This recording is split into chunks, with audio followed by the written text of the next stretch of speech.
A lot of my fellow Real Madrid fans were somewhat surprised and startled that the kind of display they saw from Marseille last night. And I curiously would like to know why. Is it that you people thought Marseille were just some kind of little boys that Madrid would just come and run over them and score them as many goals as possible and run away with the 3 points? It shows to a great extent that most of you maybe started watching football maybe a decade ago. You guys have not really followed Marseille over the years. In as much as you can't compare the might of Madrid and Marseille, Marseille also are not a small club. These guys, they are one of the biggest boys coming out of France. In fact, Marseille has a longer history. As long as French football is concerned, Marseille has a longer history than PSG, right?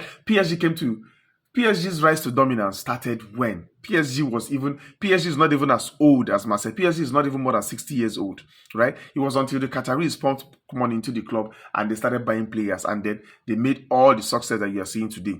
But before PSG even came to limelight, it was Marseille, Lyon, and Monaco. These are the big boys we have in France. So do not be surprised when you see displays like this from Marseille against a team like Madrid. And when you look at the squad, right? When you look at the squad, they've got 5 or 6 players that have played for some of the best clubs, won the biggest trophies football has to offer. You've got Benjamin Pavard, the right back, that played for Bayern Munich.